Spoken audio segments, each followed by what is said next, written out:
এই মাছের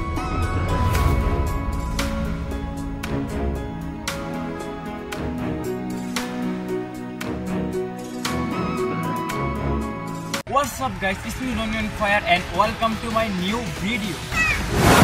আজকের ব্লগে 250 বছর ঐতিহ্যবাহী বিলিনার মেলা যে বসে মাছের মেলা সেটাকে বলে জামাই মেলা। আর এখন আমরা যাবো, এখন বেশি সময় নেই, তাড়াতাড়ি ইন্টারভিউ দিতেছি, তাহলে একটু সিনেমাটিক ভিডিও দেখতে থাকুন, আবার সামনে গিয়ে দেখা হবে।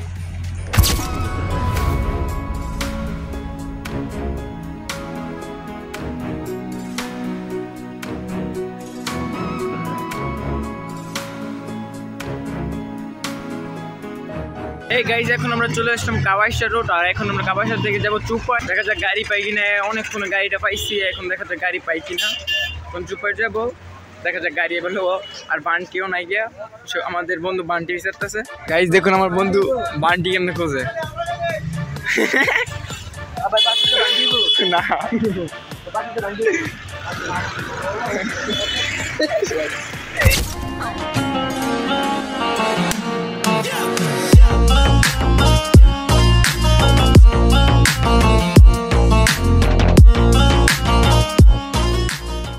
গ্রাম এলাকার রাস্তাঘাটের মধ্যে সাধারণত অত গাড়ি এবং মানুষের জ্যাম দেখাই যায় না, কিন্তু এই গ্রামে যদি হয় গাজীপুরের ঐতিহ্যবাহী বিখ্যাত জামাই মেলা, তাইলে এই গ্রামের রাস্তাঘাটে এমন মানুষজনের ভিড় এবং জ্যাম দেখা যাইব, এটাই খুব স্বাভাবিক। জি, গাজীপুর জেলার কালীগঞ্জ উপজেলার বিনিরাইল গ্রামের মধ্যে শত শত বছর যাবৎ মাঘ মাসের 1 তারিখে এই জামাই মেলা বা বিনিরাইলের মাছের মেলা অনুষ্ঠিত হয়ে আইতাছে। আর মাশাআল্লাহ আমার ভাগ্যটাও কি, এই গাজীপুর জেলার কালীগঞ্জ উপজেলাতে আমি বিয়া করছি, বিনিরাইলের ঠিক পাশের গ্রামে। এই মেলার নাম জামাই মেলা হইল, এই মেলার মধ্যে কিন্তু কোনো জামাই কেনা বেচা হয় না। এই মেলা উপলক্ষে এই এলাকার জামাইরা সব যার যার শ্বশুর বাড়িতে বেড়াইতে আসে এবং বেড়াইতে আইয়া এই মেলার থেকে মাছ কিনা শ্বশুর বাড়িতে লইয়া যায়। আমিও আজ আমার শালা শালি শ্বশুর বাড়ির আত্মীয় স্বজন সবাই লইয়া আইছি মাছ কিনতাম।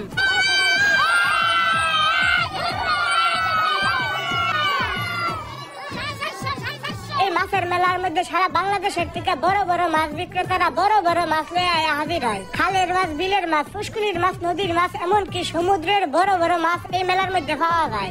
ঘটনা সত্যি, গত বছরের তুলনায় এইবার বড় বড় মাছের সংখ্যা কম, কিন্তু যেই বড় বড় মাছটি আজ উঠছে এটির মধ্যে থেকেও যদি একটা নিতাম পারে, তাইলে শ্বশুর বাড়ির মধ্যে নাম উঠে যাবে অমুকের জামাই একটা বড় মাছ আনছে। মেলার মধ্যে দোহনের আগেই নিয়ত করে আইছি যে এইবারও বিশাল বড় একটা মাছ কিনবো, মাছ কিনা শ্বশুর বাড়ির মানুষজন একেবারে তাক লাগাইয়া দিব। কিন্তু মাছের যে দাম, বাপরে বাপ বাপরে বাপ, মাছ কিনবো কেমনে? মাছের দাম হইনা মনে মনে চিন্তা করতেছি, অতলা টিয়া দিয়ে মাছ না কিনা এইটা 2টা গরুর বাছুর কিনা হোরে গিফট করে দেলাই। এই বাছুর 2টারে লালন পালন কইরা বড় টড় কইরা সামনের কুরবানির ঈদের আগের মধ্যে বালা দামে বেচতে পারবো। কত কত মানুষে বড় বড় বোয়াল সোয়াল কিনা লয়ে দিতেছে গা, আমি খালি ছায়া ছায়া দেখতাছি। এমদা বিনিরাইলের মাছের মেলার মধ্যে আমার শ্বশুর বাড়ির আত্মীয় স্বজনরা সবাই আয়া একটু পরে পরে দিকে জামাইয়াটের মাছটা কই। তারার কথাবার্তা হইনা মনে হইতাছে মাছ আজ একটা কিনন লাগবই, নাইলে ইজ্জত আমার আর ইজ্জত থাকতো না। কিন্তু আমি মাছ কিনাম কেমনে? যেই ভিড়ের ভিড়, মানুষের ধাক্কায় ধুক্কায় কোনো একটা মাছের দোকানের সামনে গিয়ে দাঁড়াইতাম পারতাছি না আমি। গত বছর যখন এই মাছের মেলার মধ্যে প্রথমবারের মতন আইছিলাম, এই বছরও অত ভিড় দেখছিলাম না। শেষমেশ ঘুইরা গেলে একটা তাজা কাতলা পছন্দ হয়েছে আমার,